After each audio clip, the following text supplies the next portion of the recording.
A whole new world. The plans of Jafar, the fate of the Jinn. Across the city baking in a white, hot sun, people were staggering home from the largest party Agrabah has ever seen. In the palace, Jasmine lay in her bed alone, and tried not to weep. She wasn't entirely alone. Of course Rajah was with her. He stroked her tiger's thick, deep fur and pushed her face into it, the softness comforting her in a way that nothing else could. She had just started to come to terms with her father being someone who wasn't only her father. He was also a human with human failings. She was only starting to figure out how she could love him and judge him and accept him for all at the same time. And now he's dead. She kept hearing his laughter and seeing his face. If she closed her eyes and buried her head in Rajah's side and pretended really hard, it was like it all never happened and it was just a terrible dream. Her dad was out there playing with his toys, coming in to see her soon. Once in a while she would look up, hoping. But of course he wasn't there. He was gone forever. Someone knocked at the door. Rajah let out a growl. Jasmine didn't have time to sit up, shout, "Go away," or prepare herself before Jafar came gliding in, the miserable Genie trailing behind like a dog on a leash. He gave her a weak smile.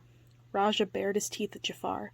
The Genie snapped his fingers, and a stuffed mouse that smelled suspiciously like catnip bounced into existence. Rajah was immediately distracted and began to bat it with his big paws. Jasmine gave Genie a grateful look. Both of them knew that Jafar would snap her beloved pet to dust if he had so much as nibbled the sorcerer.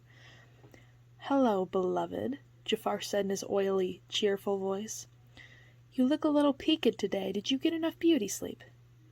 "You killed my father," Jasmine said dully. "Oh, is that still bothering you? Forget about it." He grew thoughtful, looking almost concerned.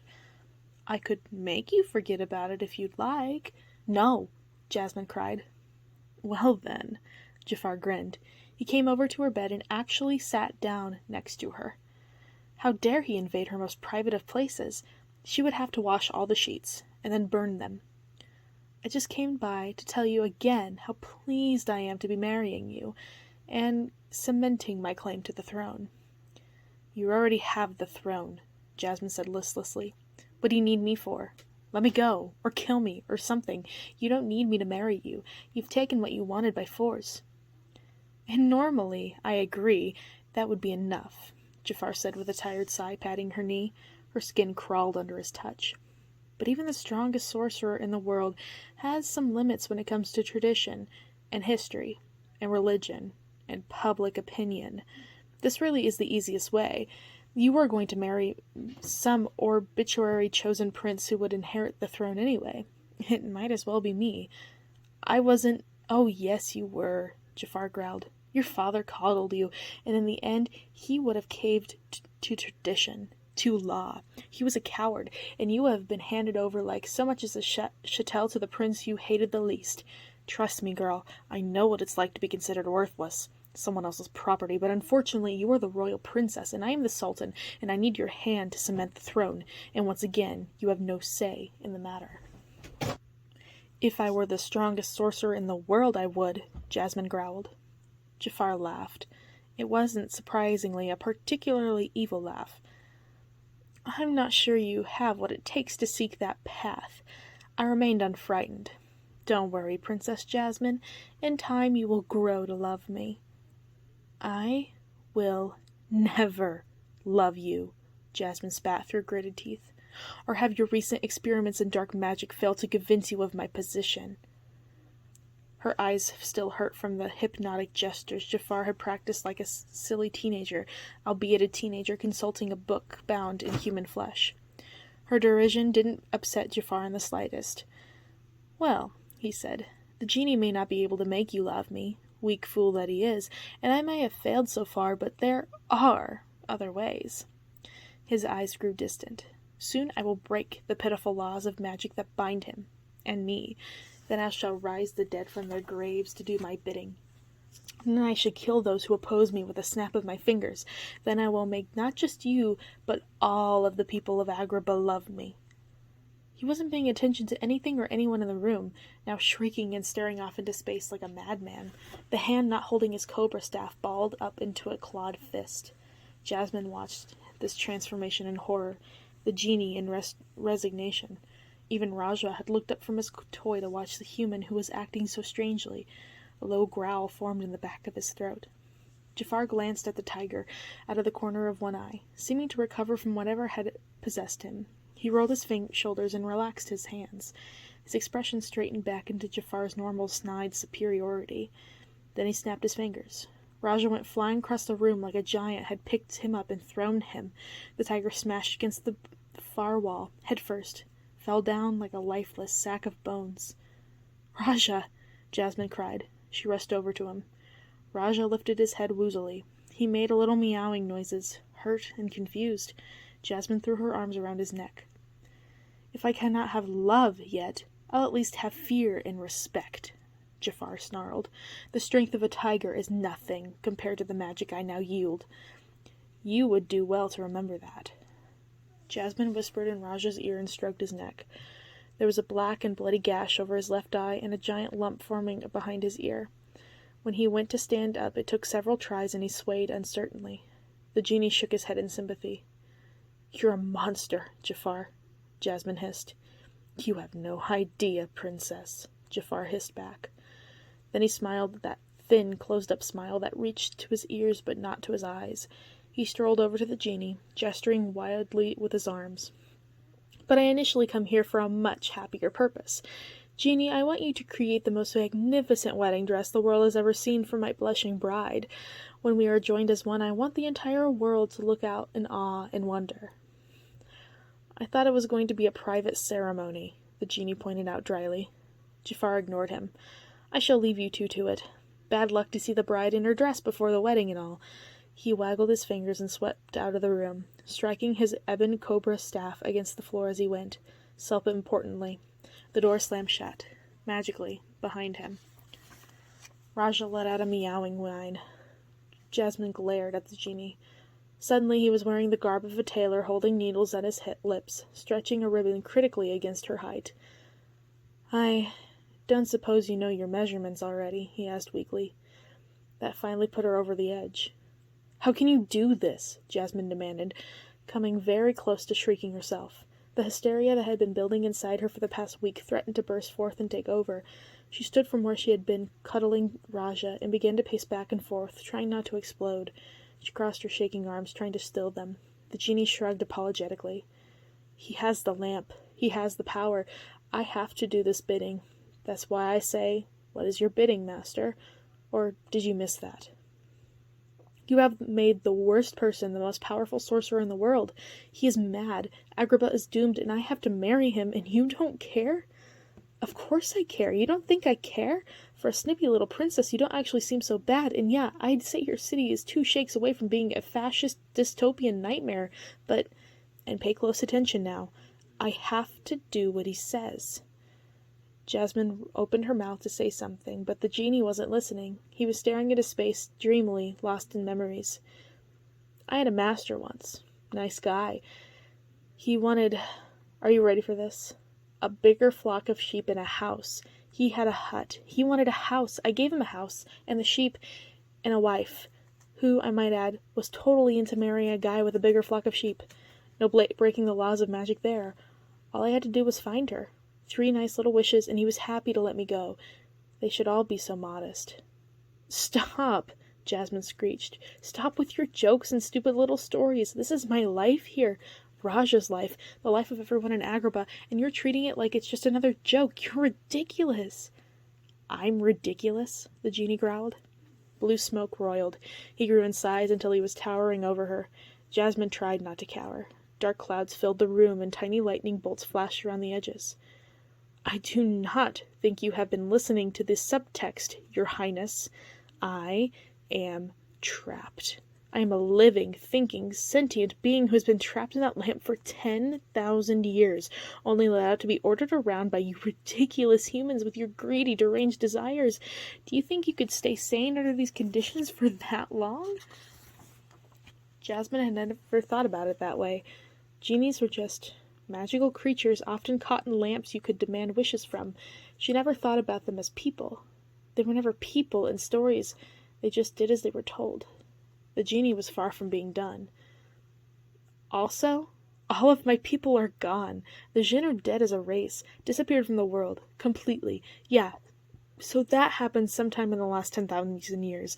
I'm not sure exactly how or when, since I was in the lamp when it happened. I'm the only one left. So I'm alone in the world, and even if by some magic I manage to get free, I have no home left to go to and no one to see. Oh yeah, did that little detail escape your Royal Highness's notice too? The get free part? The genie brandished his forearms in her face. She tried not to shrink back from the golden wristbands that came perilously close to breaking her nose. Enslaved. These are manacles, sweet cheeks. But what would you understand about that? Suddenly he looked exhausted. He physically shrank in size, seeming to somehow draw into himself and away from Jasmine at the same time. You're a princess among men. You have no idea what it's like to feel trapped. Jasmine took a deep breath. She walked forward and put a hand on the genie's arm, right above his manacle. Genie. She looked up into his eyes, set in a face that was larger than a bull's head in a violent shade of blue. It was difficult trying to see him as a human. No, a person, but she had to try. I am extremely sorry for not understanding your situation. I had no idea about how genies, or Djinn, truly live. Or lived. As you said, I'm a snippy little princess. I'm an idiot. What do I know? He started to look contrite, but she shook her head to stop him. You lived over 1,000 lifetimes more than I. It was rude and presumptuous of me to judge you. Grandfather, she added, a twinkle in her eye. Hey now. But as long as we're on the subject of being trapped, before all this with you and Jafar started, my father was going to hand me over, as Jafar nicely put it, to whichever prince I hated the least, and then my job would have to make babies until there was a male heir, assuming, I didn't die at childbirth first. I'd be lucky if I made it to 40, much less 10,000, and currently I'm locked in my room waiting to be married to a man I hate and will continue hating for the rest of my life, unless he finds a spell that will make me love him like a brainless puppet. If that's not the definition of trapped, what is? The genie quietly regarded her for a long moment. Apology accepted, he finally said, making not quite a joke out of it, but she could see in his alien black eyes that he understood. Jasmine suddenly felt all of her energy, all of the fear, sadness, hysteria, anger, drained from her. She collapsed as gracefully as she could in her bed and rubbed her eyes. She had a comrade in the same position as she, who was just as powerless as she. They could sympathize with each other, and not much else. What kind of win was that? The kind she would have to make do with for now, Jasmine realized. A whole race of Djinn, just like in the legends? She asked, weary but curious. Rajah clambered up on the bed next to her. She stroked his head and lay against his firm, warm back, as if preparing for a bedtime story. Yep, people just like you, the genie said wistfully. I mean, not just like you. We all were what you call magical, but what we call normal, and we didn't look all the same the way you humans do. My wife was purple and... Your wife? Jasmine gasped, sitting up. Yeah, she's gone too, the genie said sadly. He snapped his fingers, and a silver mirror appeared and floated in the air between them. Instead of reflecting the room, it showed a grinning purple girl. She had what looked like tiny horns behind her ears and claws on her feet. As Jasmine looked closer, she tried to remind herself that this wasn't just a creature of legend. This was a woman who was once alive and married to the genie, and whatever a normal life was for a Djinn. If she focused, Jasmine could begin to see the person behind the purple. Tiny laugh lines around her eyes, a smattering of deeper purple freckles across her nose, frowny marks between her brows, the sort of round belly and arms that people often get when they had been married for a while and were content with their lives. She looks happy, Jasmine said, carefully not choosing the platitude, beautiful, plus the horns. Yes, well, that's because she wasn't screaming at me right then, or throwing things, Genie said fondly. I kid. We fought, but we loved each other very much. He blew a picture a kiss, and it faded away into blue smoke. What happened? Oh, you know, the genie waved his hand dismissively. Same old story. Dark prophecies about the end of the world, the end of our world, I mean. Time running out for the Djinn, the age of man beginning. A young, greedy Djinn who already had a bit more power than those around him and used it as an excuse to seek even greater power. Saving our world. I'm doing it for the wife and kids, you know. You had children too? No, it's just a saying. I'm telling a story here, sweet cheeks. You mind? Anyway, long story short, the quickest path to infinite power is infinite wishes, right? A wish is the most important thing in the universe, if you know how to work around the limitations. So I went down the path of becoming what you folk call a genie, the most powerful being in the world. Only there was one tiny problem. I hadn't quite understood the catch. You can't make the wishes yourself. The universe was a way of keeping things in balance, which, yes, I should have understood better as a student of the great magics. I thought I was above all that. So wham bam thank you kazam, here I am, still paying for my hubris 10,000 years later, and the Djinn still died out. The, as they say, end. Jasmine was silent. There was too much to think about. An entire race gone, one man attempting to stop it, and losing. The genie's story was sad and horrible. And yet if one ignored the fact that he was sort of thinking about saving his people when he went seeking unlimited power, one could almost see similarities between his and Jafar's paths. The genie still wound up losing everyone, and by trapping himself in the lamp set things in motion for a greedy Jafar to attain almost limitless power himself. It was like a never-ending cycle of greed, power, and insanity. And unhappy endings. The universe sure was a terrible way of keeping balance if this was how it chose to do so, Jasmine reflected. She shivered, wondering if Agrabah would wind up like the empire of the Jinn, forgotten and legendary. So, again with the long story short, I would help you in a heartbeat if I could, the genie said gently, but this is all I can do right now. He waved his finger sadly up and down. Thin smoke trailed out of the tip and became a silken thread. The thread rose up and down and then began to circle around itself. Faster and faster it ran, its points becoming sharp and golden like a needle. The whisper of cloth against cloth grew louder as a form began to take shape. Jasmine watched, mesmerized as the dress appeared in midair. It was not the most magnificent gown the world has ever seen. It was a natural off-white, the rough threads woven so loosely it was like layers of netting. Instead of normal sleeves, the material was gathered once at the shoulders, and once at the elbows, and once at the wrists, draping down to the floor and exposing most of the arms. There were no rosettes, no embroidery, no tiny mirrors sewn into the fabric, no pearls or jewels on the trim. The hem ended far above the ankles. "It's beautiful," Jasmine said, standing up and drawing it close to her to see how it would hang.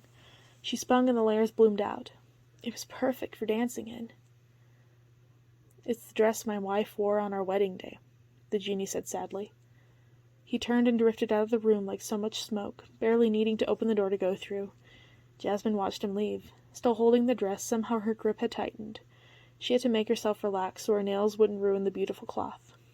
No more crying on the bed for her. She was the royal princess. She had to start acting like one. She had to stop talking about being trapped, about being handed over from one man to the other. She had to start acting. She had to start being the hero.